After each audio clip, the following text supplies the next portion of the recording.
Bismillahirrahmanirrahim. Assalamu alaikum. Welcome to my channel Infinity Math. Dear students, this is part 2 of exercise 4.4 in which we will solve the remaining questions. So without wasting time, let's start the video from question number 6.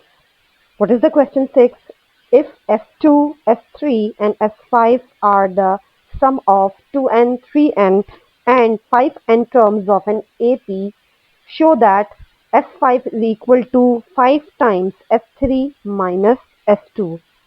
अच्छा question क्या कह रहा है, अगर हम consider कर लें कि ये S2, S3 और S5 सम हैं 2n, 3n और 5n टर्म्स के, ठीक है जी, 2n, 3n और 5n टर्म्स के अर्थमेटिक प्रोग्रेशन में सम है, ठीक है। और तो हमें शो करना है कि S5 यानी कि जो 5n टर्म्स जो हैं उनका सम बराबर होगा 5 टाइम्स S3 माइनस S2 के। अच्छा सबसे पहले तो देखिए सम ऑफ जो n टर्म्स एन AP जो होते हैं वो क्या होता है, sum of n terms of n AP is, हमें अच्छे से पता है कि अर्थमेटिक सीरीज के अंदर n टर्म्स का जो सम होता है उसका फॉर्मूला क्या होता है, Sn is equal to n upon 2a plus n minus 1 into D, right. अच्छा ये जो है हमें फाइंड करना है किस किस का, हमारी इक्वेशन की जो रिक्वायरमेंट है उसमें S5 है, S3 है, S2 है और हमें ये क्वेश्चन में भी मेंशन किया गया है कि S2 जो है 2n टर्म्स का सम है, S3 3n टर्म्स का सम है और S5 5n टर्म्स का सम है, राइट। तो सबसे पहले हम इससे ये चीजें फाइंड कर लेते हैं कि S2, S3 और S5 की इक्वेशन क्या होगी। तो इस जनाब इस हिसाब से क्योंकि S2 जो है 2n टर्म्स का सम है तो हम कहेंगे कि put n is equal to 2n, ठीक है जी। सबसे पहले हम क्या 2n टर्म्स का सम फाइंड कर रहे हैं, तो इस हिसाब से इसको हम क्या कहेंगे, S2 बोलेंगे क्योंकि क्वेश्चन में कहा गया है कि S2 जो है 2n टर्म्स का सम, यानी n जो है हमने काउंट करना है 2n पर, ठीक है। लेकिन उसका नाम रखा है क्या, S2, तो हम इसका नाम रखते हैं S2 is equal to n की जगह पे हम क्या रखेंगे 2n, तो 2n डिवाइडेड बाय 2 और यहाँ पर भी 2a प्लस n की जगह हम क्या रखेंगे 2n minus 1 into D, right. अच्छा मेक इट इक्वेशन 1। इसी तरीके से अब हम S3 निकालते हैं, S3 कितनी टर्म्स का सम था, 3n टर्म्स का, तो अब हम अपनी इक्वेशन में क्या करेंगे, n की जगह पे 3n पुट करेंगे, ठीक है जी। अच्छा इसको इक्वेशन ए बोल दें, चलें ठीक है, तो यहाँ पे मेंशन कर दें कि हमने n is equal to 2n रखा है इन इक्वेशन ए, ताकि उसको अलग कर लेते हैं। इसी तरीके से यहाँ पर अब हम जो है n इज इक्वल टू क्या रख रहे हैं, 3n रख रहे हैं, क्योंकि अब हम जो है 3n टर्म्स का सम निकाल के देख रहे हैं, तो n is equal to 3n रखा है इन इक्वेशन ए, राइट।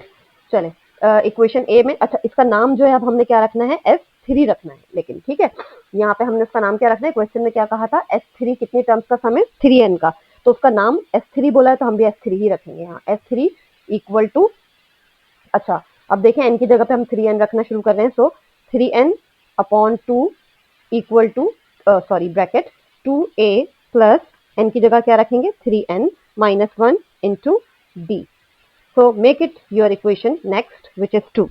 अच्छा अब इसी तरीके से S5 भी निकाल लेते हैं। अच्छा S5 कितनी टर्म्स का सम था, 5n का, इसका मतलब अब हम नेक्स्टली जो है सब्स्टिट्यूट करेंगे n की जगह अब 5n, ठीक है, इन इक्वेशन ए, राइट।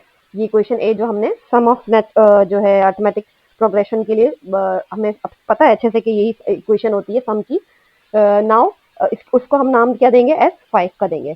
चलें इक्वेशन के अंदर n की जगह पे जहां जहां पे n है वहां वहां पे 5n रखते हैं, 5n upon 2 bracket 2a plus n की जगह 5n, right, minus 1 into D.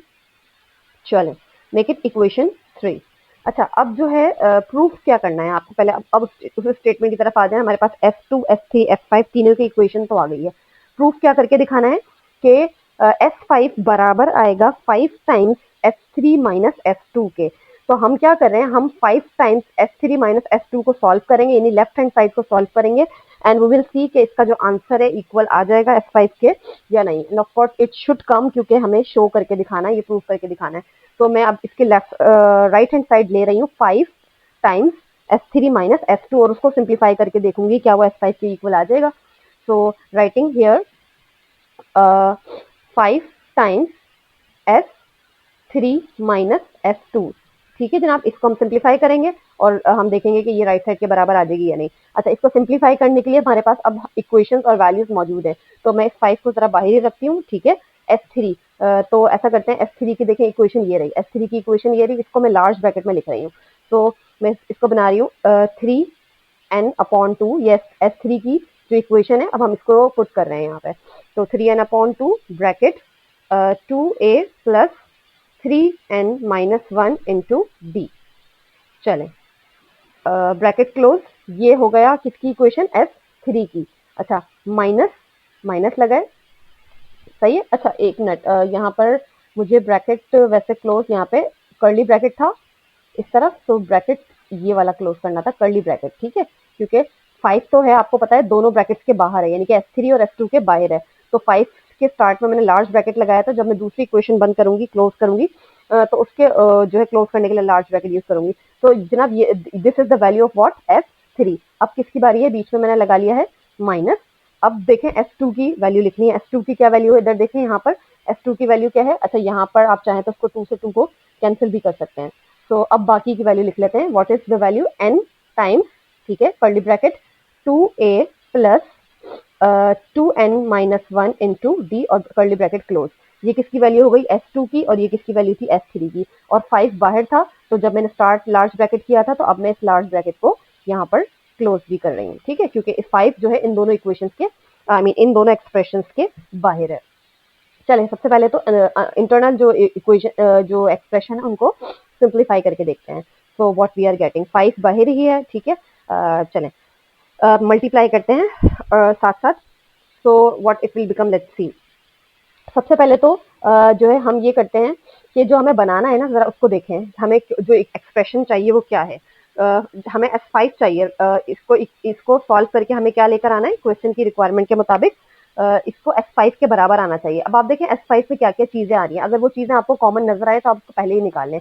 तो हमारे पास S5 में क्या है, 5n/2। तो जनाब ये 5 तो है, और क्या चीज चाहिए हमें, n/2। क्या चीज चाहिए, n/2। तो मैं क्या करूंगी, इन दोनों एक्सप्रेशन से n/2 भी कॉमन निकाल लेती हूँ बाहर, ताकि जितना हो सके ये चीज तो बन जाए बाहर वाली। बाकी इस वाले एक्सप्रेशन के लिए हम इसको सिंप्लीफाई कर लेंगे।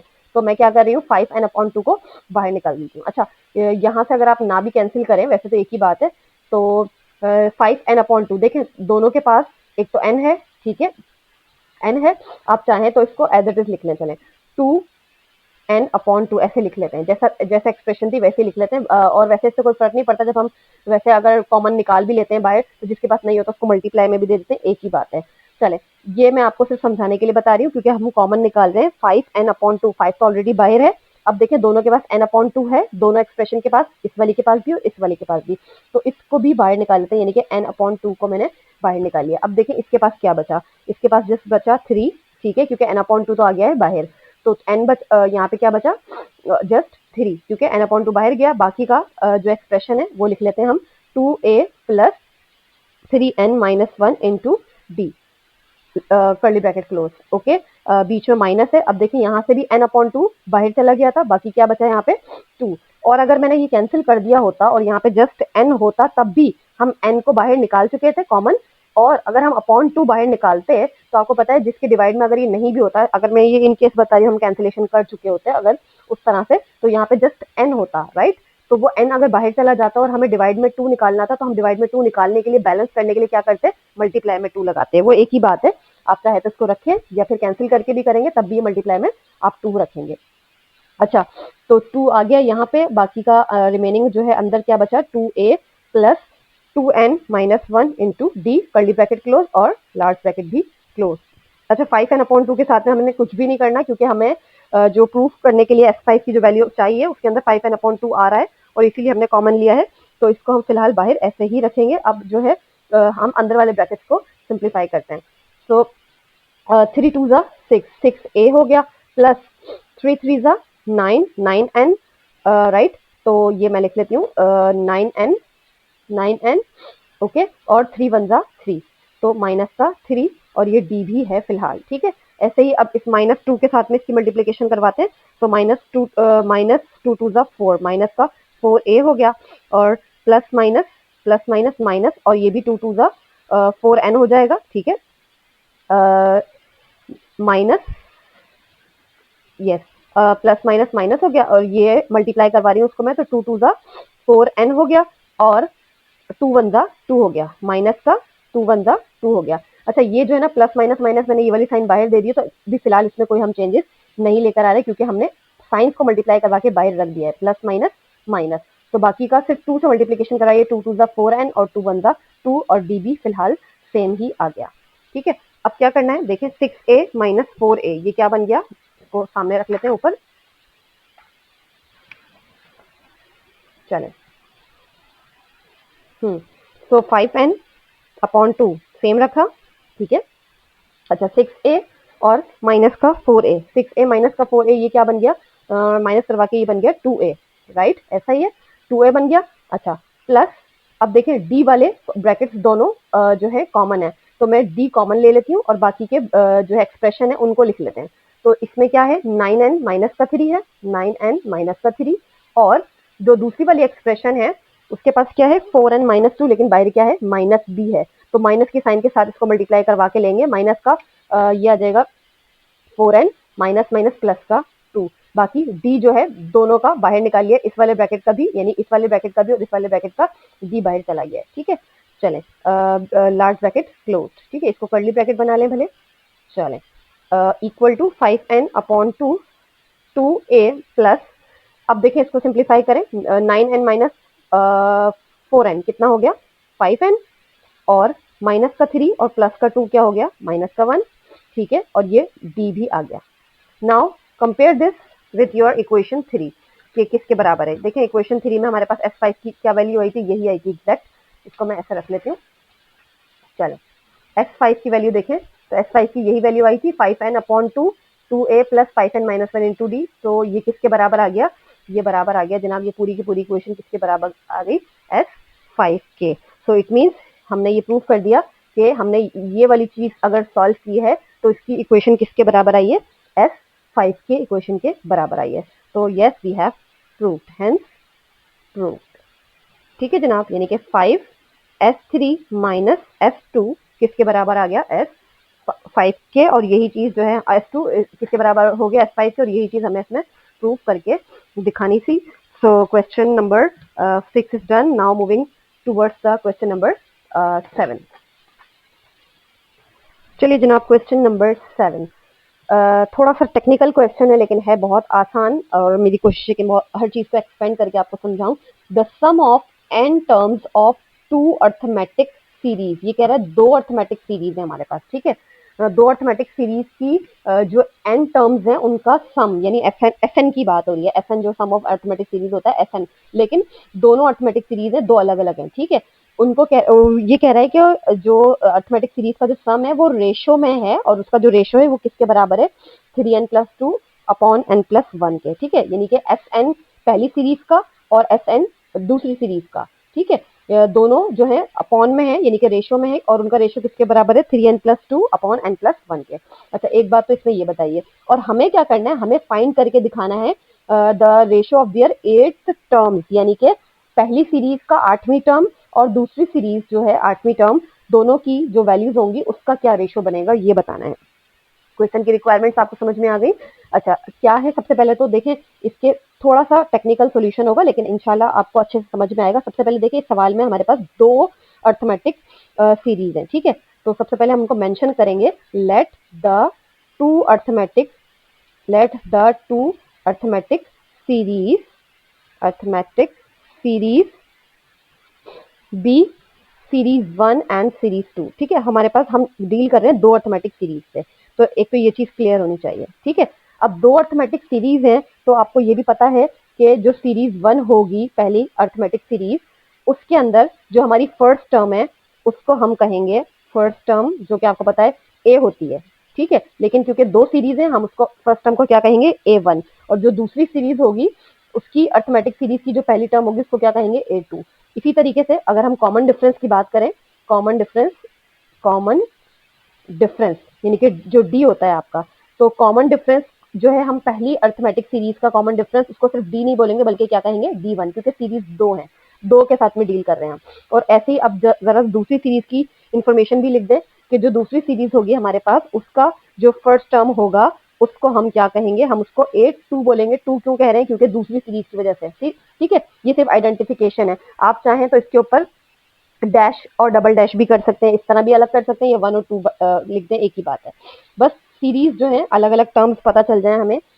इसी तरीके से जो दूसरी सीरीज का जो कॉमन डिफरेंस होगा उस डिफरेंस को हम नाम दे रहे हैं अपनी आसानी के लिए D2। इससे ये पहचान हो जाएगी कि ये सीरीज 1 के एलिमेंट्स हैं और ये सीरीज 2 के एलिमेंट्स हैं। अच्छा, अब जरा सवाल की कंडीशन को वापस से पढ़ें। क्या कहा था कि इनकी जो एन टर्म्स का सम है दोनों अर्थमेटिक सीरीज का वो रेशो में है। ठीक है, तो सबसे पहले तो ये पता है आपको कि पहले कंडीशन बताते हैं कि हम according to the problem, according to the given condition, ठीक है, क्वेश्चन की कंडीशन के हिसाब से हमें क्या बोला है कि जो रेशो है इनके सम का, the ratio of there sums is, इनकी जो दोनों सीरीज का सम का रेशो है वो इसका रेशो किसके बराबर है, 3n+2 अपॉन n+1 के।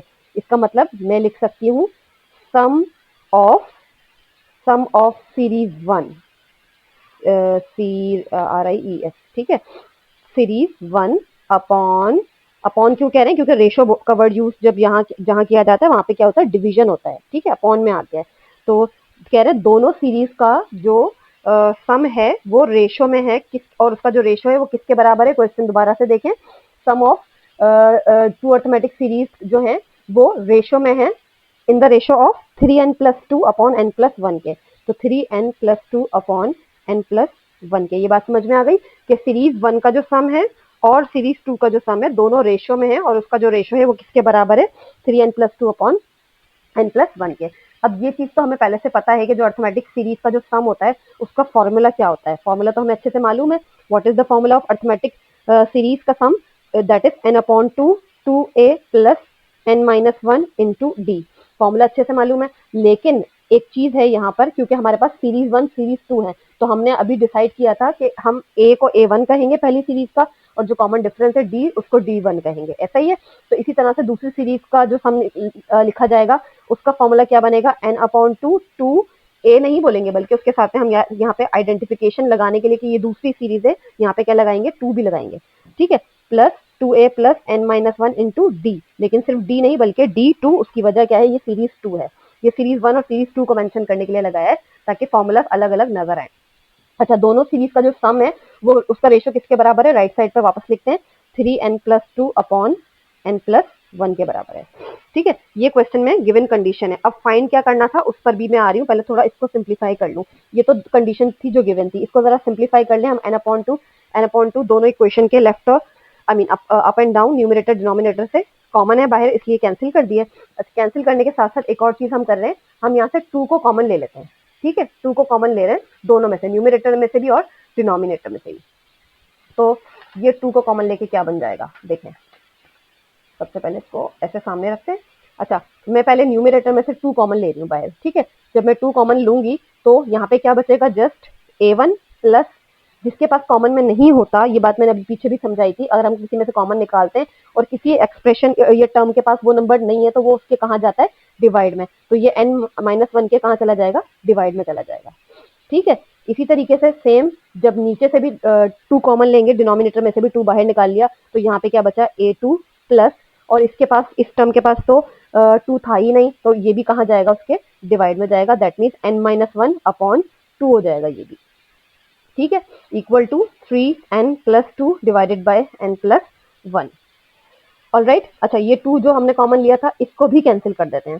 फाइनली जो हमारे पास इक्वेशन बच गई है, a1 plus n-1 upon 2 d1 divided by a2 plus n-1 upon 2 d2 equal to 3n+2 divided by n+1।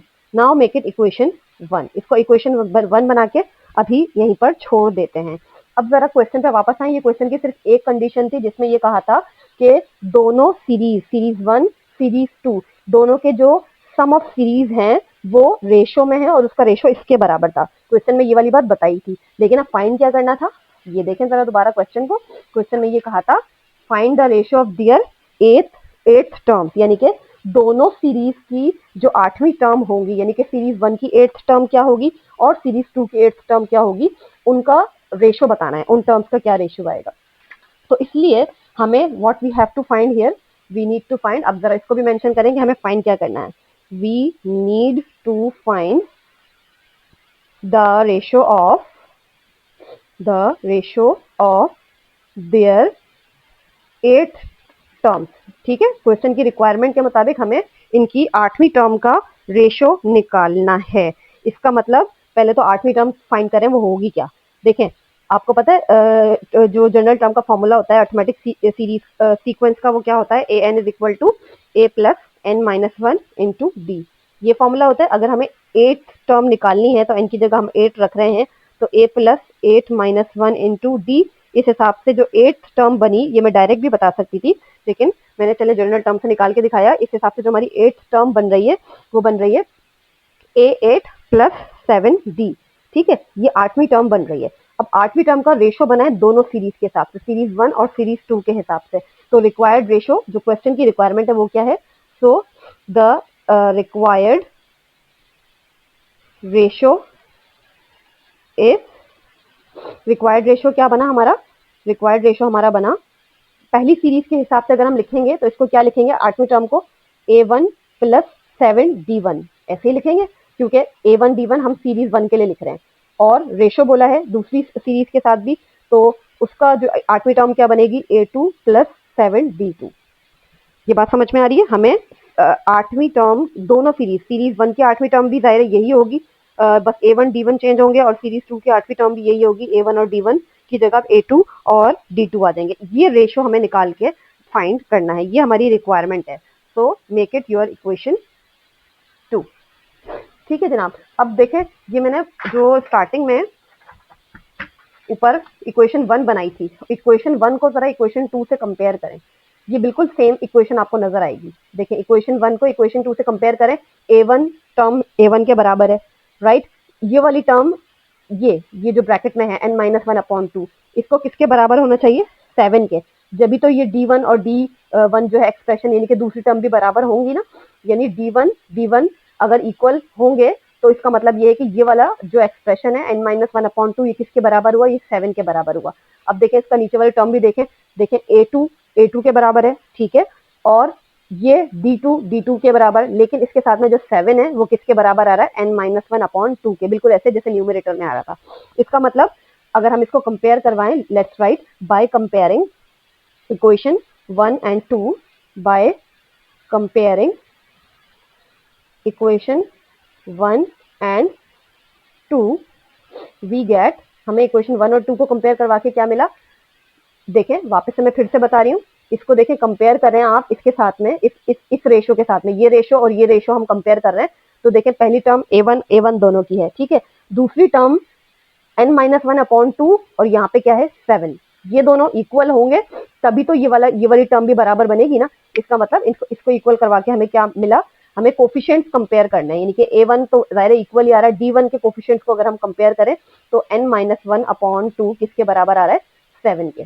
ठीक है जी, ये देखें वापस से अच्छे से देख लें, इस टर्म के साथ में अगर आप कंपेयर करवाएं तो D1 तो दोनों के पास है, कॉमन है, जाहिर है वो तो कैंसिल हो जाएगा, बाकी इनके कोफिशिएंट्स क्या बने, n-1/2 और इसका कोफिशिएंट क्या बना, 7। ठीक है, तो ये दोनों एक दूसरे के साथ में इक्वेट हो गए कंपैरिजन में।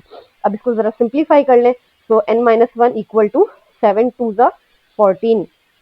सो n की इस तरह वैल्यू आ गई, -1 वहां जाके क्या बन जाएगा, +1, तो 14 + 1, यहाँ से आपको n की क्या वैल्यू मिल गई, 15।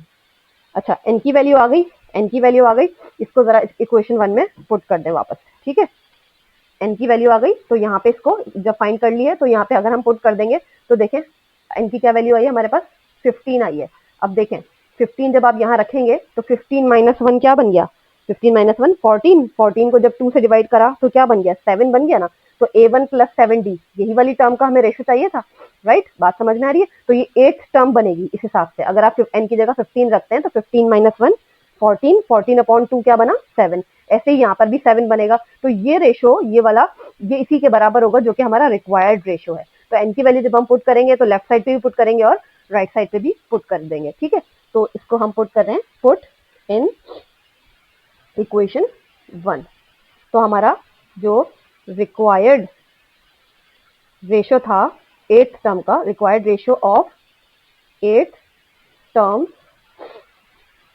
इज, 8वीं टर्म का रिक्वायर्ड रेशो क्या बना, देखें, A1 प्लस n की जगह पे मैंने क्या रखा 15, 15 minus 1/2 D1 divided by A2 plus 15, इसको ऊपर कर लो, 15 माइनस 1/2 D2 इक्वल टू, देखें वापस से, यहाँ पे मैंने n की जगह 15 रख दिया और इधर क्या है 3n+2, तो यहाँ पर मैं क्या रखूंगी 3n की जगह पे उसकी वैल्यू 15+2 अपॉन, और नीचे क्या है n+1, तो n की जगह पे हम क्या रख रहे हैं 15, तो 15+1।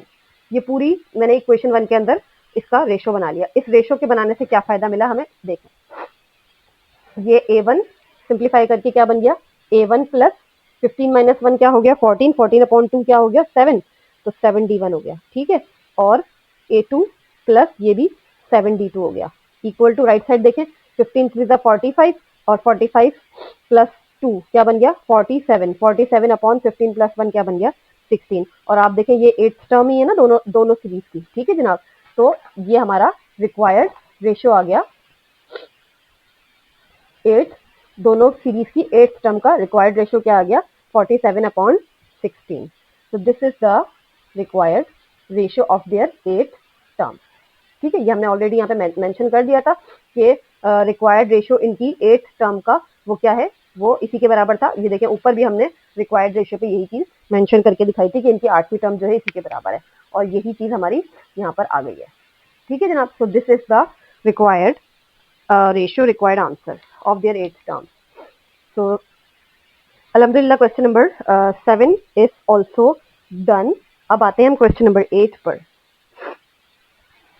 चलिए जनाब, क्वेश्चन नंबर 8 क्वेश्चन है, the sum of 3 numbers in arithmetic progression is 27। ये कह रहे हैं 3 नंबर्स हैं, 3 नंबर्स का अर्थमेटिक प्रोग्रेशन में है। ठीक है, यानी अर्थमेटिक सीरीज में आ रहे हैं वो। तो अर्थमेटिक जो है सीरीज के अंदर वो 3 नंबर्स आ रहे हैं, उनकी सम करवा रहे हैं। ठीक है ना, सम बोल रहे हैं, जब भी तो मैंने सीरीज का वर्ड यूज किया।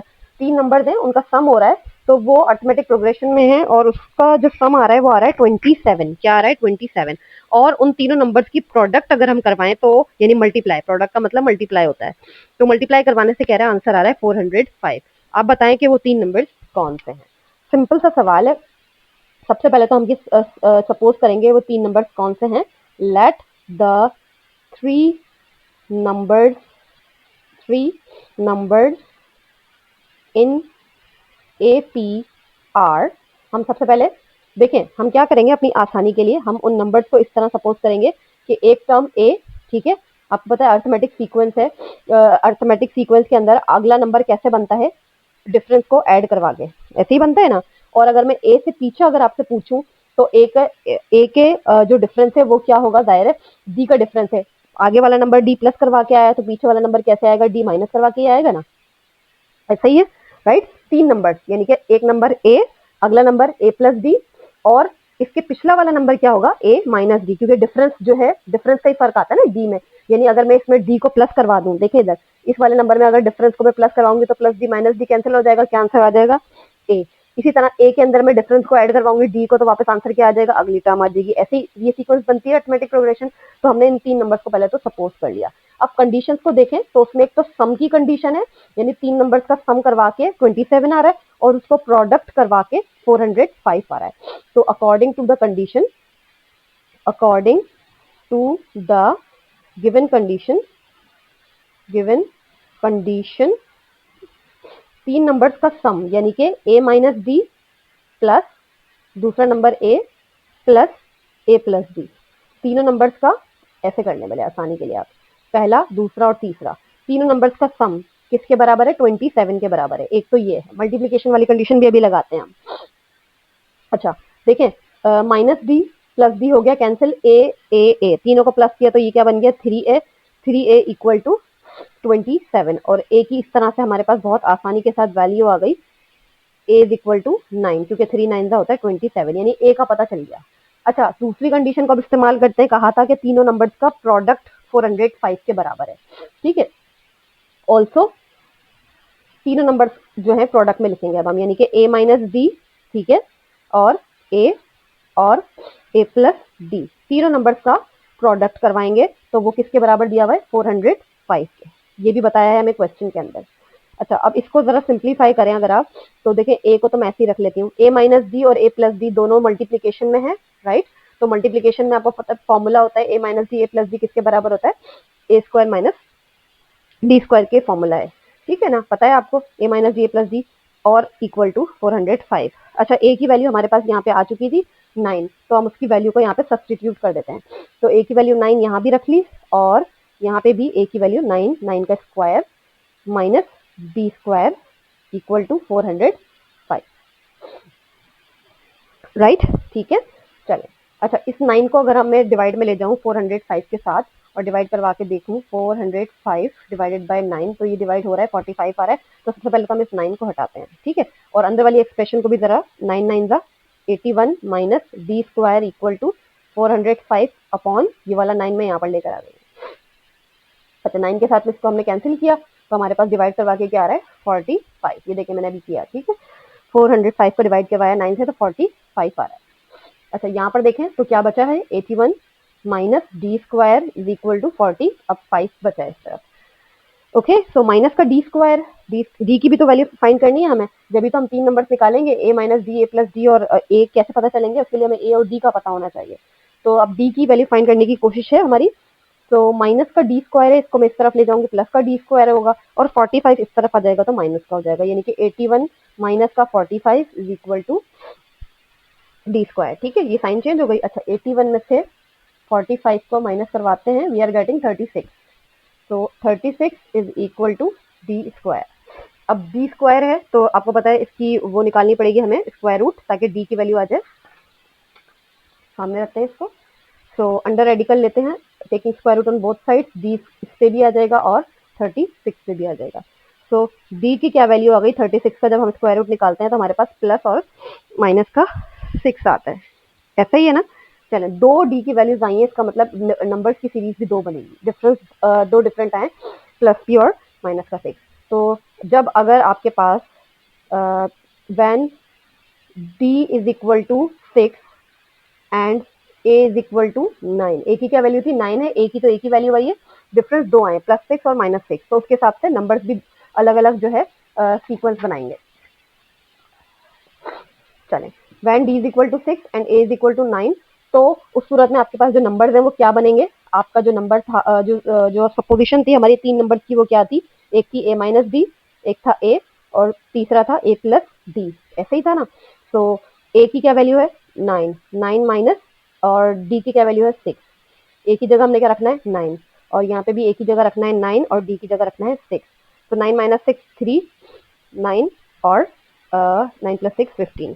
तो जनाब ये आ गए तीन नंबर, ये या तो नंबर्स ये वाले होंगे, ठीक है। अब जरा दूसरी डी की वैल्यू भी रख के देखें, तो when D is equal to minus 6, दूसरी अब डी की वैल्यू भी रखनी पड़ेगी हमें, दो वैल्यूज मिली थी, तो अगर डी माइनस 6 होगा और ए तो वही रहेगा 9, उस सूरत में देखिए नंबर्स की जो सीक्वेंस है वो क्या बनती है, तीन नंबर्स वो हैं क्या वैल्यू देते हैं। तो ए की क्या वैल्यू है 9 माइनस और डी की क्या वैल्यू है माइनस 6, कॉमा ए की क्या वैल्यू है 9 और यहाँ पे भी ए की वैल्यू 9 प्लस और डी की क्या वैल्यू है माइनस 6, माइनस माइनस प्लस, तो 9 प्लस 6 हो गया 15, 15 9 कॉमा और प्लस माइनस माइनस 9 में से 6 माइनस किया 3। इसका मतलब जो तीन नंबर्स हैं वो या तो 3 9 15 इस सीक्वेंस में हो सकते हैं या फिर 15 9 और 3 इस सीक्वेंस में हो सकते हैं, दोनों ही सीक्वेंसेस उन तीन नंबर्स की हो सकती हैं। So this is the required answer, required 3 numbers. इसी पैटर्न पे हमारा है next question, question number 9। Now I am writing the question. चलिए जनाब क्वेश्चन नंबर 9 हमारा क्वेश्चन नंबर 9 क्या है? Find 5 numbers in AP. पिछले वाले क्वेश्चन में हमने 3 नंबर्स फाइंड किए थे, यहाँ पे हमें 4 नंबर्स सॉरी 5 नंबर्स 5 नंबर्स यानी कि 5 नंबर्स निकालने हैं। अच्छा, क्वेश्चन की कंडीशन क्या है कि उन पांचों नंबर्स का जो सम है, यानी अगर उनको प्लस करवाएं तो आंसर आता है 25, और the sum of their squares यानी कि उनके स्क्वायर्स करवा के उनको अगर प्लस करवाया जाए तो आंसर आता है 135। अब हमें फाइंड करने के वो कौन से 5 नंबर्स हैं। तो सबसे पहले तो उसी तरह जैसे पहले किया था, सपोज करें let the 5 numbers in AP are. जैसे पहले सपोज किया था बिल्कुल ऐसे ही देखें, हम सबसे पहले एक नंबर रखते हैं ए के बाद कौन सा नंबर होगा? ए प्लस डी। ए के पहले कौन सा नंबर होगा? डिफरेंस को जरा माइनस करवा दें तो ए माइनस डी, राइट। ऐसे ही ए प्लस डी के बाद अगला अगर नंबर मैं चाहूंगी तो डिफरेंस को प्लस ही करवाऊंगी ना, इस तरह। तो नेक्स्ट नंबर क्या आएगा? ए प्लस 2d। और ऐसे ही अगर ए माइनस डी से पहले वाला डिफरेंस अगर हम एक माइनस करवा के देखें कि पीछे हमें जाना है, तो एक और डिफरेंस माइनस होगा, तो ये नंबर क्या बन जाएगा? ए माइनस का 2d। इस तरह से हम सपोजिशन रखते हैं अपनी आसानी के लिए उन नंबर्स की, ताकि डी और जो है कैंसिलेशन में आके हमारे पास क्विकली एक ही वैल्यू आ जाए। अच्छा, अब सवाल पे आते हैं। ये तो हो गए 5 नंबर की सपोजिशन। अब according to the given condition हमें क्या बोला था? According to the given condition, condition के हिसाब से हमें क्या बोला है कि इन पांचों नंबर्स का सम, यही कहा था ना, सम जो है किसके बराबर है? 25 के। इसका मतलब a माइनस 2d प्लस करें उसमें a माइनस डी, प्लस करें उसमें तीसरा नंबर ए, चौथा नंबर ए प्लस डी, और पांचवा नंबर ए प्लस 2d। इन पांचों नंबर को प्लस करवा के क्वेश्चन बता रहा है कि सम आ रहा है 25। हमने पांचों नंबर्स रख दिए, उनको सम में रखा है यानी कि प्लस में रखा, और आंसर इक्वल टू लिख दिया 25 के। कैंसिलेशन पॉसिबल है, हमने नंबर्स रखे ही इस तरह थे कि अपनी आसानी के लिए। अब देखें डी और माइनस डी इस तरीके से कैंसिल हो गए, प्लस में भी है और माइनस में भी है। बाकी देखें ए प्लस ए प्लस ए प्लस ए प्लस ए, तो टोटल ये ए करवा के एडिशन कितने हो गए? 5a। 5a is equal to 25। तो इस तरह से हमारे पास बहुत आसानी के साथ ए की वैल्यू आ गई इक्वल टू 5। अब आते हैं दूसरी कंडीशन पे सवाल की, जिसमें ये कहा था कि सम ऑफ देयर स्क्वायर्ड, ठीक है ना, यानी कि उनके नंबर्स का, अब इन पांचों नंबर्स का हम स्क्वायर करवाएं और उसको प्लस करवाएं तो आंसर किसके बराबर है? 135 के। अब दूसरी कंडीशन को जरा यूटिलाइज करते हैं, इसको सामने रखते हैं। ऑल्सो हमें ये भी बताया है कि अब इनके स्क्वायर्स का सम, यानी कि a माइनस 2d, इस पे भी स्क्वायर लगाएंगे, प्लस दूसरा नंबर a माइनस डी, उस पे भी स्क्वायर लगाएंगे, प्लस तीसरा नंबर a, उस पे भी स्क्वायर लगाएंगे, then next number a plus D, उस पे भी स्क्वायर लगाएंगे, और अगला पांचवा नंबर a प्लस 2d, उस पे भी स्क्वायर लगाएंगे। सारे नंबर्स का स्क्वायर और उसको सम करवा दिया, और ये सम किसके बराबर है? क्वेश्चन में बताया है किसके बराबर है? 135 के बराबर है। ठीक है जनाब, सो 135 के इक्वल कर दिया हमने। ठीक है। अच्छा, अब क्या करना है? अब जरा इसको दायरे स्क्वायरिंग है तो हम फॉर्मूला यूज करते हैं। a minus B whole square भी है और a plus B whole square का फॉर्मूला भी है। फॉर्मूला आपको मालूम है अच्छे तरीके से कि a minus B whole square का क्या फॉर्मूला होता है? a square minus 2ab plus B square. ठीक है। और a plus B whole square का क्या फॉर्मूला होता है? a square plus 2ab plus B square. इन दोनों फॉर्मूलाज को हम यहाँ पर जो है अप्लाई करते हैं। पहले इस वाले से स्टार्ट करते हैं। ये a आपका a ही है, b आपका 2d है, तो क्या आएगा? a minus B whole square पे अप्लाई करते हैं, a स्क्वायर यानी कि a स्क्वायर हो गया माइनस 2ab। a क्या है आपके पास? a ही है, और b आपके पास क्या है? 2d है, सही है, प्लस b स्क्वायर का मतलब 2d का स्क्वायर। ये हो गया। आगे चलते हैं, a माइनस b का होल स्क्वायर खोलेंगे उसको भी इसी फॉर्मूले से, तो क्या आ जाएगा? a square minus 2ad plus B square. अब b की जगह d आ गया इस फॉर्मूले में। अच्छा, आगे चलें, और then a square as it is रहेगा, और उसके आगे चलें तो a square a plus B whole square, plus वाला फॉर्मूला है ये वाला, ठीक है ना, तो a square plus 2ab plus B square. और लास्ट पे आते हैं फर्दर, तो a प्लस 2d का होल स्क्वायर खोलना है, प्लस का फॉर्मूला है, तो a स्क्वायर प्लस 2a तो a ही है, और b क्या है यहाँ पे? 2d है, इसीलिए मैं इसको ब्रैकेट में लिख रही हूँ, प्लस बी स्क्वायर यानी कि 2d का स्क्वायर, और किसके बराबर है? 135 के बराबर है। ओके। अच्छा, अब देखेंगे कि क्या एडिशन और क्या जो है सब्ट्रैक्शन हो सकती है। सबसे पहले तो मल्टीप्लिकेशन भी करवाना है। अच्छा, माइनस का 2AD और सॉरी माइनस का 2AD, अच्छा ये जो है हमारे पास क्या था, डी था, ये मैंने गलती से बी लिख दिया है, सॉरी, ये डी था, ठीक है ना, कहीं पे बी तो आया ही नहीं है, डी है क्वेश्चन में, ये मुझसे यहाँ पे मिस्टेक हो गई, तो ये मैंने इसे भी कैंसिल किया, माइनस का 2AD और प्लस का 2AD हो गया हमारे पास कैंसिल। इसके अलावा ये भी कैंसिलेशन हो रही है, देखें, माइनस का 2 2 4AD और एक ये वाला प्लस का 2 2 4AD, ये प्लस में और माइनस में है, तो हमने इसको भी कैंसिल कर दिया। बाकी के क्या रह गए नंबर्स देखें, उनकी एडिशन करवाते हैं। A² और A² 3 हो गए, 4A², 5A², तो टोटल ये 5 तो हो गए A² एडिशन करवा के, साथ में D² भी आ रहे हैं इसके अंदर। अच्छा ये देखें, 2 2 4, 4D² और एक 1 ये हो गया, 5D² और ये हो गया 6D² और ये वाला हो गया 2 2 4, तो 6 और 4 ये कितना होगा 10, तो ये होगा टोटल 10D², ठीक है, इक्वल टू 135। अच्छा A की वैल्यू हमारे पास अभी पीछे जो है स्टेप में आई थी हमारे पास, देखें A की क्या वैल्यू आई थी 5, इस वैल्यू को यहाँ पर अब सब्स्टिट्यूट करते हैं, तो A की जगह पे हम वैल्यू लिख रहे हैं इसकी 5A² plus 10D² is equal to 135। देखिए 5 का स्क्वायर क्या आता है 25, और 25 को जब आप 5 से मल्टीप्लाई करेंगे तो क्या आ जाएगा 125, 125 प्लस 10D² इक्वल टू 135।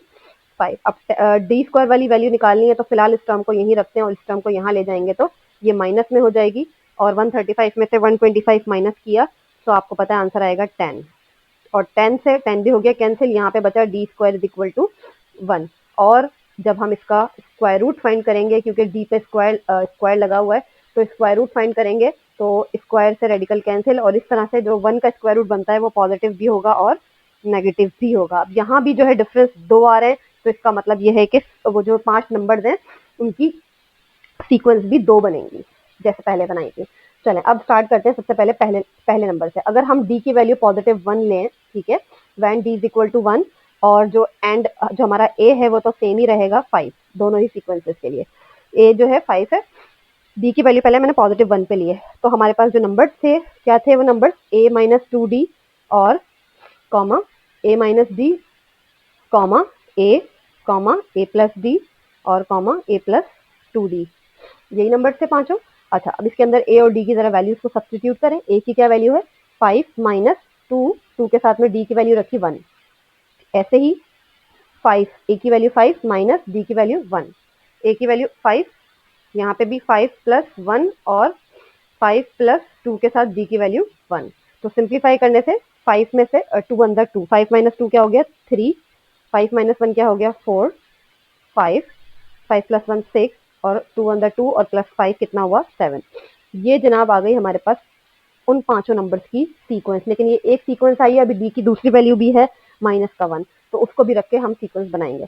तो अगर हमारे पास डी की जो वैल्यू है वो माइनस का 1 हो जाए, ए तो वही रहेगा same, A is equal to 5 ही रहेगा, तो अब वो सीक्वेंस क्या बनती है, ऑफ कोर्स चेंज आएगा, ए माइनस डी, ए माइनस डी, सॉरी ए माइनस 2d, ए माइनस डी, ए प्लस डी और a प्लस 2d, ये पांचों नंबर्स मैंने लिख लिए। अब वैल्यूज को सब्स्टिट्यूट करते हैं। a की वैल्यू क्या है 5 माइनस 2 के साथ में d की वैल्यू क्या रखनी है माइनस का 1 रखनी है, कॉमा इसी तरीके से a की वैल्यू 5 माइनस और d की वैल्यू माइनस 1, कॉमा a की वैल्यू 5, इसी तरीके से 5 प्लस और d की क्या वैल्यू थी माइनस का 1, और यहाँ भी 5 प्लस 2 के साथ d की वैल्यू माइनस का 1, सारी वैल्यूज रख दी हैं, माइनस माइनस प्लस, तो 2 1 2 और 2 और 5 कितना हुआ 7, ऐसे ही माइनस माइनस प्लस 5 प्लस 1 हो गया 6, 5 5 प्लस माइनस माइनस 5 माइनस 1 क्या हुआ 4, और ऐसे ही प्लस माइनस माइनस 2 1 2 और 5 माइनस 2 क्या हो गया 3। तो देखिए नंबर्स तो वही है, बस तरतीब ही चेंज है। तो हमारे पास जो दूसरी सीरीज आई है वो 7 6 5 4 3 की आई है, और पहली वाली सीरीज थी 3 4 5 6 7। ये दोनों जो हमारे पास सीक्वेंसेस आ गई हैं रिक्वायर्ड नंबर्स की, पांचों नंबर्स की सीक्वेंसेस हैं, जिनका सम जो है किसके बराबर था 25 के, और जिनका जो प्रोडक्ट है इन तीनों और पांचों नंबर्स का वो बराबर है 135 के, अकॉर्डिंग टू द क्वेश्चन। तो इसी तरीके से हमारा क्वेश्चन नंबर 9 भी कंप्लीट हो गया। अब आते हैं हम क्वेश्चन नंबर 10 पे। वर्ड प्रॉब्लम है, प्रैक्टिकल एप्लीकेशन है सम ऑफ सीरीज की, अरिथमेटिक सीरीज की। So let's write the question. Question number 10, the sum of ₹42,000 is distributed among 5 person. Total amount है 42,000 का, जिसको डिस्ट्रीब्यूट किया गया है कितने, 5 लोगों में, ठीक है। So that each person after the first receive 80 less than the preceding person. वो कह रहे हैं कि वो जो 5 लोग हैं वो इस तरह से अपना अमाउंट ले रहे हैं कि पहले वाले से बाद वाले का अमाउंट 80 रुपए कम है, ठीक है। 80 रुपीज कम होते जा रहे हैं हर अगले बंदे में, यानी पहले वाले को अगर कोई अमाउंट मिला तो दूसरे को 80 उससे कम मिले, तीसरे को 80 उससे भी दूसरे वाले से कम मिले। तो इस तरीके से 80 रुपीज का फर्क आता जा रहा है सबके अमाउंट में पिछले वाले से। How much does each person receive, आपको ये बताना है कि हर शख्स को कितना कितना अमाउंट मिलेगा, उन 5 का अमाउंट बताना है हमने, ठीक है। तो क्वेश्चन को देखते हैं। सबसे पहले देखें, टोटल जो इसके अंदर सम ऑफ अमाउंट है 42,000 का है। इसका मतलब हम उसको लिख सकते हैं कि जो एसएन है, यानी कि जो टोटल सम है इसका, वो कितना है 42,000 का, ठीक है। अच्छा, यहाँ पे पर्सन्स कितने थे, 5, तो हम कह सकते हैं कि हमें एन जो यानी कि जो लोग हैं टर्म्स बनेंगी वो 5 लोगों की बनेगी, यानी अमाउंट जो है 5 लोगों का आएगा, एन इज इक्वल टू हो गया 5, ठीक है। अच्छा, अगली इन्फॉर्मेशन इसमें ये भी बताई थी कि हर पर्सन जो है पिछले वाले से आफ्टर द फर्स्ट, यानी कि आफ्टर द फर्स्ट जो अगला बंदा है वो 80 रुपीज कम ले रहा है, ठीक है। यानी जो डिफरेंस है इनके रिसीविंग अमाउंट में वो कितना है, 80 रुपीज का कम है। तो इसका मतलब है हम डिफरेंस जो है -80 लिखेंगे, ठीक है। 80 -80 -80 -80 होता जाएगा हर बंदे का। और हमें क्या फाइंड करना है, जाहिर है हर पर्सन का अमाउंट फाइंड करना है। अच्छा, हर पर्सन का अमाउंट फाइंड करना है तो हमें सबसे पहले पहले का पता होना चाहिए। बात समझ में आ रही है, पहले का पता चलेगा तो अगले वाले का हम 80 उसमें से कम कर देंगे, फिर दूसरे का आ जाएगा, दूसरे वाले में से फिर 80 कम कर देंगे तो तीसरे का आ जाएगा। अच्छा, तो पर्सन का हमें मालूम करने के लिए हमें सबसे पहले फर्स्ट वाले का पता होना चाहिए। और आपको पता है अर्थमेटिक सीरीज के जमाने में पहली टर्म को हम क्या कहते हैं, ए बोलते हैं। ऐसे ही तो हम सबसे पहले पहले वाले का, ए के फर्स्ट पर्सन का हम निकाल रहे हैं। तो सम ऑफ सीरीज का हमें अर्थमेटिक सीरीज का फॉर्मूला क्या होता है हमें पता है, S N is equal to N upon two A plus n minus 1 into D. Formula हमें अच्छे से पता है अर्थमेटिक सीरीज का, ये सम का। अच्छा, अमाउंट कितना है टोटल, 42,000 का अमाउंट है, 42,000 का है। और n कितने पर्सन है हमारे पास, 5, तो 5 अपॉन 2 ए का हमें पता नहीं है क्योंकि फर्स्ट पर्सन का नहीं पता था, तो इसलिए हमने ए को फिलहाल ए ही रख लिया, प्लस n मीन्स 5 क्योंकि 5 लोग हैं, -1 इंटू डी, और डी कितना है माइनस का 80, ठीक है जी। अच्छा, अब क्या करते हैं, सिंप्लीफाई करते हैं। तो 2 को जरा हम इसको यहाँ मल्टीप्लाई में ले जाएंगे, तो 2 मल्टीप्लाइड बाय 42,000 हो जाएगा, क्योंकि डिवाइड में है तो मल्टीप्लाई में चला गया। बाकी ये जो 5 है, आप चाहें तो 5 को भी इस तरफ लेकर आ सकते हैं, इसके डिवाइड में ऐसे कर सकते हैं ना, मल्टीप्लाई में है तो राइट लेफ्ट साइड पे ले जाएं तो उसको डिवाइड में आ जाएगा, यानी 2/5 जो 5/2 जो है इस तरफ जाके 2/5 की फ्रैक्शन में चेंज हो जाएगा। बाकी इस तरफ क्या रहा आपके पास, ओनली 2a।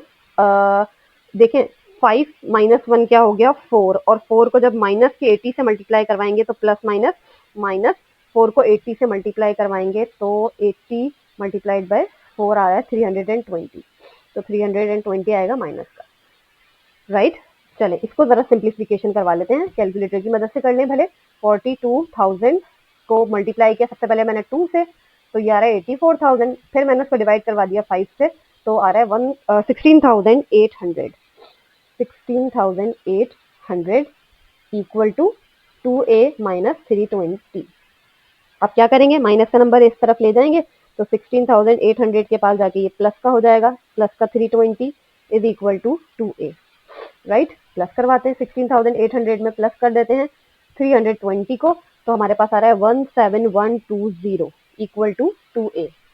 फर्दर हमें a की वैल्यू चाहिए, तो 2 कहाँ जाएगा, ऑफ कोर्स डिवाइड में जाएगा, तो 17120 के डिवाइड में चला गया 2, सो डिवाइडेड बाय 2 ये आ गया 8560, 8560, ये a की वैल्यू आ गई। इसका मतलब है a आपका मतलब होता है फर्स्ट टर्म, अर्थमेटिक सीक्वेंस में ये फर्स्ट टर्म होती है। इसका मतलब पहला जो पर्सन है, पहला जो शख्स है, उसको कितना अमाउंट मिल रहा है, 8560 का अमाउंट। अब हम 5 लोगों का अमाउंट यहाँ पे कैलकुलेट करते हैं। सबसे पहले फर्स्ट पर्सन, ठीक है, फर्स्ट पर्सन को अर्थमेटिक सीक्वेंस के हिसाब से हम क्या कहते हैं, ए कहते हैं। तो ए यानी कि जो उसका अमाउंट हुआ 8560 रुपीज हो गया, ठीक है। अच्छा, अब सेकंड पर्सन की बारी है।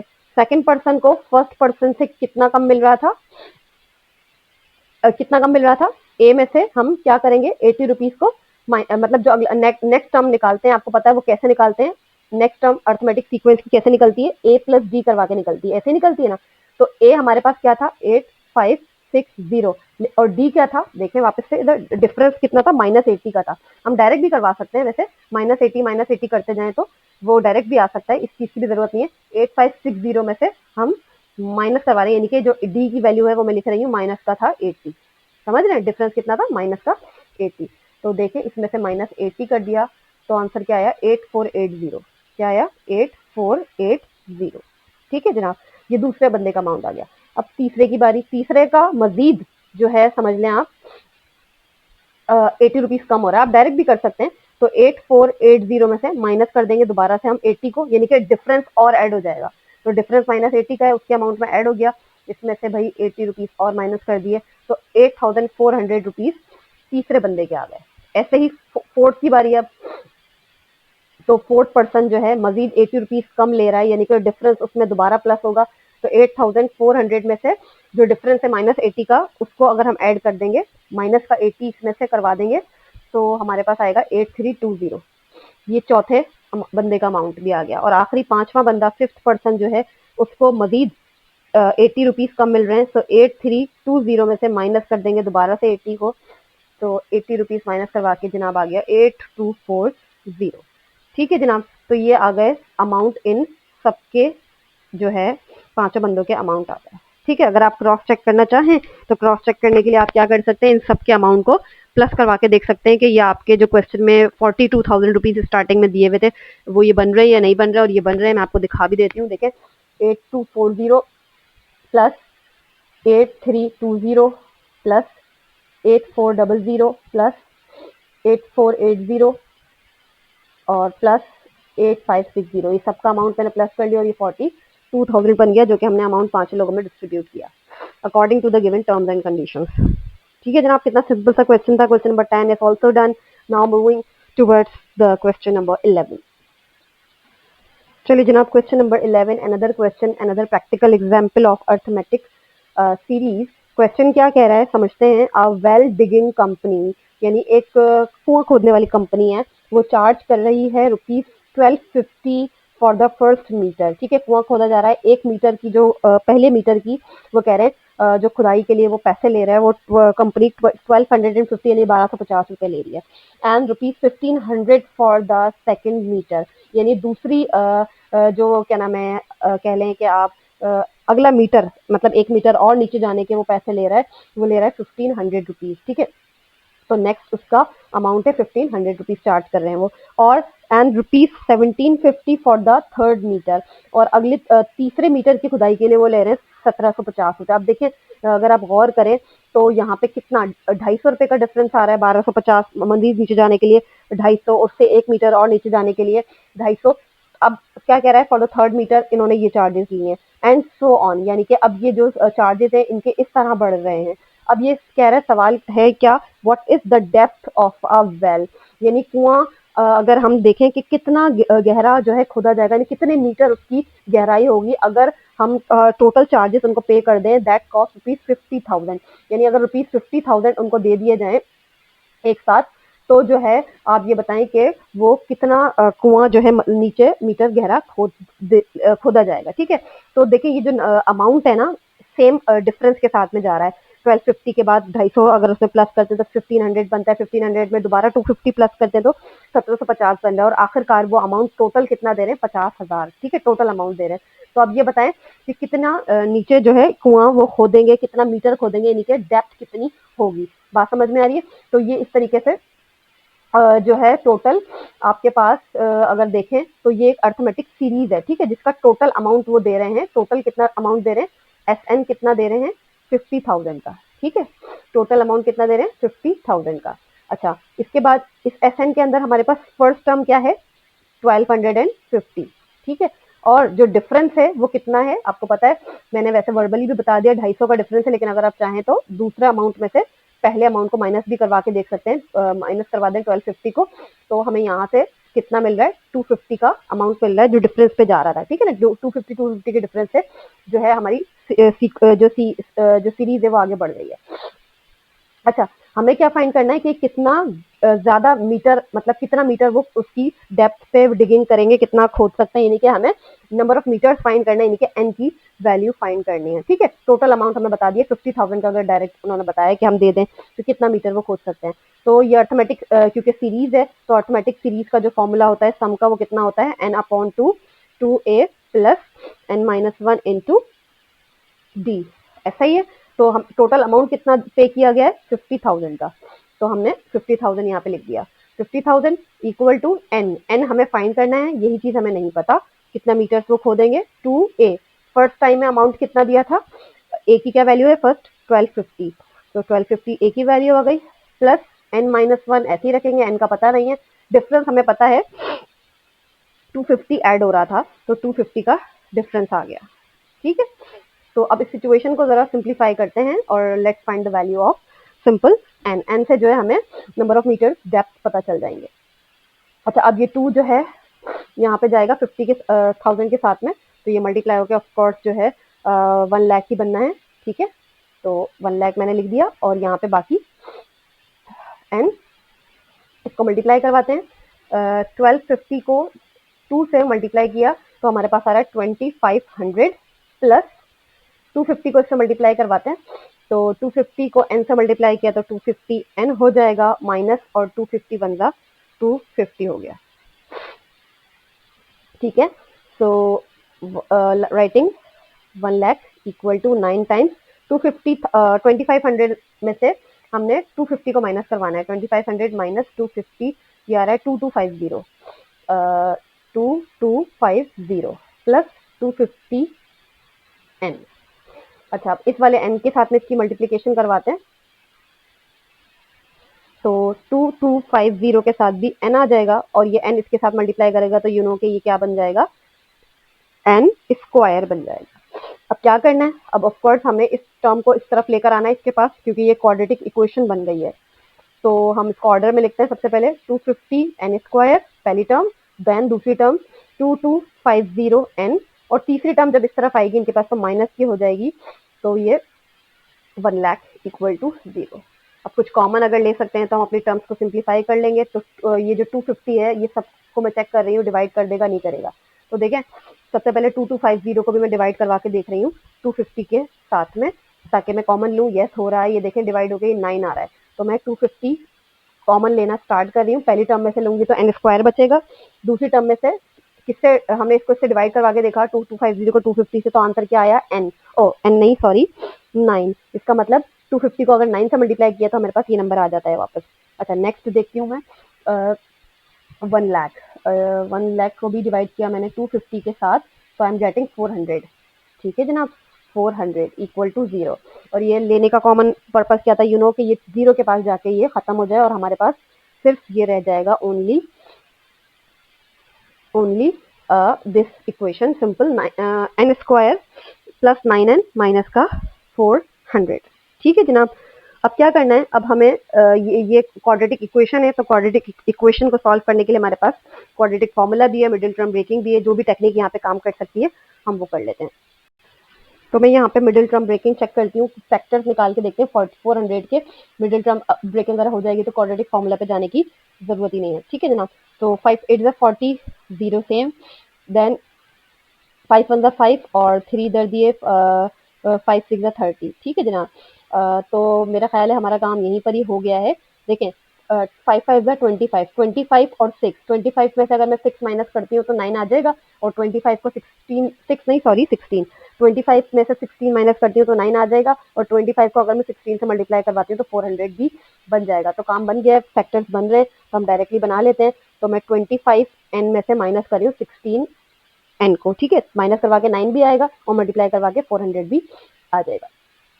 चलिए अब कॉमन लेते हैं, सो n common 9 plus n plus 25 और माइनस का 16 यहाँ से कॉमन लेंगे तो यहाँ पे भी क्या बचेगा n प्लस 25। ठीक है, क्योंकि 16 25 से 400 होता है, माइनस माइनस प्लस हो गया। फर्दर कॉमन लिया ब्रैकेट n प्लस 25 का, और नेक्स्ट ब्रैकेट n माइनस 16 का जो रिमेनिंग बच गए वो हमने अगले ब्रैकेट में लिख दिए इक्वल टू 0। दोनों को एक एक करके इक्वल टू 0 किया, n प्लस 25 को भी इक्वल टू 0 किया और n माइनस 16 को भी इक्वल टू 0 किया। मैं इस क्वेश्चन को यहीं पर कंप्लीट कर रही हूँ। तो n की वैल्यू यहाँ से एक तो आई माइनस का 25 और एक वैल्यू है n की वैल्यू 16। अब मैंने आपको बताया है पहले भी ये चीज़ के नंबर ऑफ टर्म्स अगर हम फाइंड करते हैं तो कभी भी वो नेगेटिव नहीं लेते, तो हम इसको नहीं काउंट करेंगे बल्कि ओनली इस वाले साइड को देखेंगे 16 को। ये जो है हमारे पास एक्सेप्टेड वैल्यू होगी नंबर ऑफ टर्म्स की, जो कि पॉजिटिव वैल्यू होगी। इसका मतलब ये है कि 16 मीटर, क्योंकि हमारा जो क्वेश्चन था उसमें एन जो है मीटर्स को रिप्रेजेंट कर रहा था डेप्थ को, तो इसका मतलब 16 मीटर की डेप्थ होगी उस वेल की, ठीक है, जिससे जो कॉस्ट उन्होंने 50,000 रुपीज दी है। तो हमें क्योंकि सवाल जो है हमारा स्टेटमेंट में था, वर्ड प्रॉब्लम टाइप था, तो हम उसका जो फाइनल आंसर देंगे वो भी एक स्टेटमेंट के ही साथ देंगे। कैसे? क्वेश्चन में से ही स्टेटमेंट बनाते हैं, the depth of a well is 16 meter, ठीक है, the depth of a well is 16 meter that cost rupees 50,000, ठीक है, दैट कॉस्ट रुपीज 50,000, क्योंकि 50,000 इसके लिए पे किए गए थे, तो उससे 16 मीटर के डेप्थ में जो है वेल की डिगिंग हो सकती है। So this is the required answer, required value, ठीक है जनाब, ये स्टेटमेंट आ गया। Question number 11 is also done. Now coming to the last question of this exercise, question number 12. चलिए जनाब, last practical example of the sum of the series, arithmetic series. Last question क्या है? A man borrows rupees 25,000, एक आदमी है उसने बोरो किए हैं 25,000 रुपये, ठीक है, एंड एग्रीज टू रीपे, और एग्री हो गया है कि वो रीपे करेगा, यानी वापस कर देगा वो, with a total profit of rupees 10,000, यानी कि 10,000 का प्रॉफिट देगा वो अगले उस बंदे को जिससे उसने 25,000 का अमाउंट लिया था। इसका मतलब है जो वापस करने वाला है वो टोटल अमाउंट कितना हो गया? 25,000 और 10,000, मतलब 10,000 दोनों को प्लस करके 35,000 का अमाउंट अब वो वापस करेगा टोटल, ठीक है, इन 10 इंस्टॉलमेंट। लेकिन कितनी किस्तें उसने बांधी है? उसने बांधी है टोटल 10 किस्तें, यानी कि एन की जो वैल्यू है यहाँ पर वो क्या होगी? 10 इंस्टॉलमेंट। अच्छा, साथ साथ डेटा को भी जो है बनाते जाते हैं। तो टोटल जो अमाउंट है, सम ऑफ अमाउंट हम कितना लगाएंगे? 25,000 के साथ में हम उसका जो प्रॉफिट वाला अमाउंट है, क्योंकि जाहिर है टोटल मिला के वो अमाउंट वापस कर रहा है, तो 25,000 और 10,000 दोनों को प्लस करके वो वापस करेगा प्रॉफिट के साथ। तो यानी कि टोटल जो अमाउंट वो रिटर्न करेगा वो कितना होगा? 35,000 का। तो सम ऑफ अमाउंट यहाँ पे 35,000 है, और वो प्रॉफिट कितने इंस्टॉलमेंट्स में पे कर रहा है? 10 इंस्टॉलमेंट्स में। तो एन की क्या वैल्यू होगी यहाँ पर? 10 है। अच्छा, ये कह रहे हैं each installment being less than the preceding, यानी जो हर इंस्टॉलमेंट है वो पिछली वाली इंस्टॉलमेंट से पिछली वाली इंस्टॉलमेंट की क्या होगी? कम होगी, लेस होगी, कम होगी, बाय रुपीज 200। यानी कि अगर फॉर एग्जांपल एक बार वो 700 रुपये देता है, तो अगली उसके बाद वाली इंस्टॉलमेंट में वो कितना देगा? 500 देगा, यानी कि 200 कम करके देगा। इसका मतलब जो उसमें डिफरेंस आ रहा है वो कितना आ रहा है? 200 का, ठीक है। माइनस 200 क्यों रखेंगे? क्योंकि अगली जो टर्म है वो कितनी है? कम है, लेस है पिछली वाली से, तो यानी कि डिफरेंस किसका कितना हुआ? जाहिर है फिर माइनस 200 का डिफरेंस आ रहा है, ठीक है। अगर हम इसको प्लस में रखेंगे तो इसका मतलब है 200 ज्यादा देगा, ठीक है, लेकिन यहाँ पर उसने कम बोला इसलिए हमने माइनस साइन लगाई है। What would be his first installment? अब ये पूछ रहे हैं कि पहली इंस्टॉलमेंट क्या होगी, और इसका मतलब अर्थमेटिक सीरीज की जबान में पहली टर्म क्या होगी? What is a? आपको पता है ए मीन्स हमारी फर्स्ट टर्म होती है, तो ये हमें फाइंड करना है, ठीक है जनाब। तो सबसे पहले तो हमारे पास अर्थमेटिक सीरीज का जो सम होता है उसका जो फॉर्मूला क्या होता है? n upon 2 a plus n minus 1 into D. Values को सब्सटीट्यूट करें, 35,000 का टोटल अब अमाउंट है उसके पास, n जो है 10 है, तो 10 अपॉन 2 a की वैल्यू हमें फाइंड करनी है, प्लस n माइनस 1, n की जो वैल्यू है 10 है, तो 10 माइनस 1 इंटू डी, और डी की क्या वैल्यू है? माइनस में 200 में, इसलिए ब्रैकेट में लिख रही हूँ माइनस का 200। सिंप्लीफाई करते हैं, 2 अंदर 2 5 ज़ा 10, ठीक है, तो 35,000 इक्वल टू, अच्छा ये जो 5 है आप चाहें तो इसको इस तरफ लेकर आ सकते हैं, क्योंकि मल्टीप्लाई में राइट साइड पे तो लेफ्ट पे जाएगा तो डिवाइड में चला जाएगा। अच्छा, इस तरफ क्या बाकी बचा? 2a, देखिए 10 में से 1 माइनस किया तो क्या आ गया? 9। 9 मल्टीप्लाई करेगा माइनस के 200 के साथ, तो साइन क्या आ जाएगी? प्लस माइनस माइनस आ जाएगी, माइनस हो गया। और 9 जब 200 से मल्टीप्लाई करेगा तो 9 2 18, 1800 का अमाउंट आएगा, ठीक है, मल्टीप्लीकेशन करवा के 9 मल्टीप्लाइड बाय माइनस का 200 माइनस का 1800 आ जाएगा। इसको सिंप्लीफाई करते हैं, 5 1 5, 5 7 35, 0 0 0, यानी कि 7,000 equal to 2a minus 1800, right. अब माइनस के 1800 को हम राइट साइड पे ले जाते हैं 7000 के पास, तो ये प्लस का 1800 हो जाएगा इक्वल टू 2a। चलिए 7000 को अगर हम 1800 में प्लस करेंगे तो ये 8800 हो जाएगा, ठीक है जनाब। 7000 प्लस 1800 क्या हो गया, 8800 इक्वल टू 2a।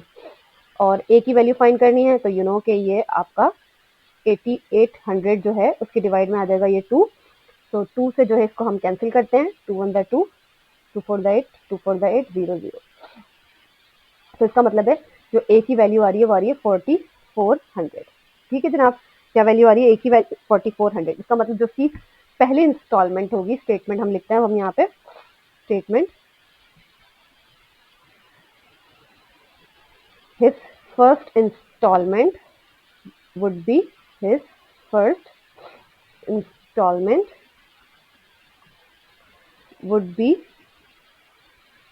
रुपीज 4400, ठीक है जनाब। ये ए थी फर्स्ट टर्म, तो इसका मतलब पहली इंस्टॉलमेंट उसकी होगी 4400 रुपीज की।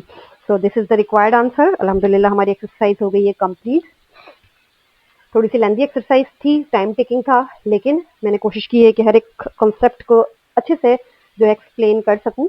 और फिर भी अगर आपको कोई भी सवाल हो, कोई क्वेश्चन हो, कोई बात आपको ना समझ में आई हो, please ask me in the comment section. तो चले जनाब, मुझे इजाज़त दीजिए। इंशाल्लाह नेक्स्ट वीडियो में नेक्स्ट एक्सरसाइज के साथ हाजिर होंगी। मुझे दुआओं में याद रखें, अपना बहुत ख्याल रखें। अल्लाह हाफ़िज़।